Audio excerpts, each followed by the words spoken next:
ধর্মীয় সংখ্যালঘু নির্যাতনের কাল্পনিক অভিযোগ এনে ভারতের ত্রিপুরা রাজ্যের আগরতলায় অবস্থিত বাংলাদেশের সহকারী হাইকমিশন প্রাঙ্গণে হামলা ও ভাঙচুর চালায় হিন্দু উগ্রবাদীরা।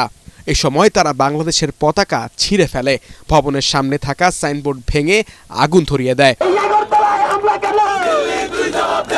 এর প্রতিবাদে সন্ধ্যা থেকে উত্তাল হয়ে ওঠে ঢাকা বিশ্ববিদ্যালয় ক্যাম্পাস।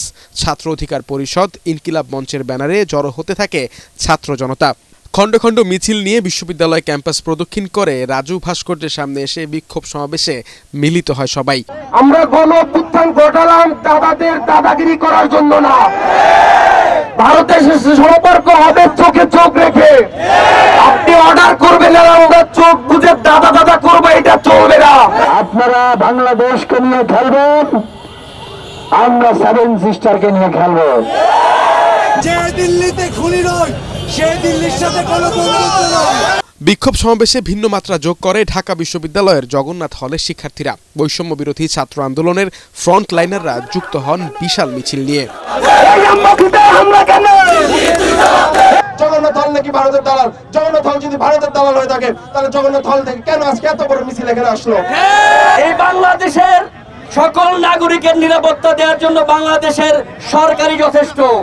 দিল্লির কোনো মায়া কান্নার দরকার নাই। এই বাংলাদেশে আর কখনো শেখ হাসিনার মতন কোন দেশ তৈরি হবে না যারা বাংলাদেশকে ভারতের চাকরে পরিণত করবে।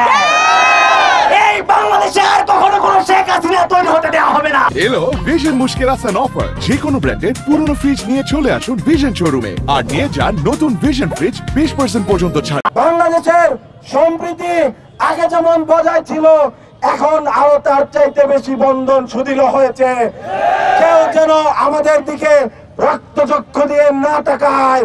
আমাদের বিপ্লব কিভাবে রক্ষা করতে হয় আবু সাইদ আমাদের দেখিয়ে দিয়েছে। এ সময় ভারতের সাধারণ নাগরিকদের উগ্রবাদী গোষ্ঠীগুলোকে রুখে দেওয়ার আহ্বান জানান সদস্য সচিব আরিফ সোহেল। ভারতের জনগণ, আপনাদের সাথে আমাদের কোনো দুশ্মনী নয়। বাংলাদেশের মানুষ শান্তিপ্রিয়, কিন্তু আপনাদের সরকার যদি বারবার এভাবে আমাদের উপর সাম্রাজ্যবাদী নীতি চাপিয়ে দেয়, যদি আমাদের ভাই আফগানকে খুন করা হয়, যদি আমাদের বোন ফেলানি কাটাতারে ঝুলে থাকে, তাহলে বাংলাদেশের মানুষ বাধ্য হবে সাম্রাজ্যবাদ বিরোধী লড়াইকে আন্তর্জাতিক রূপ দিতে।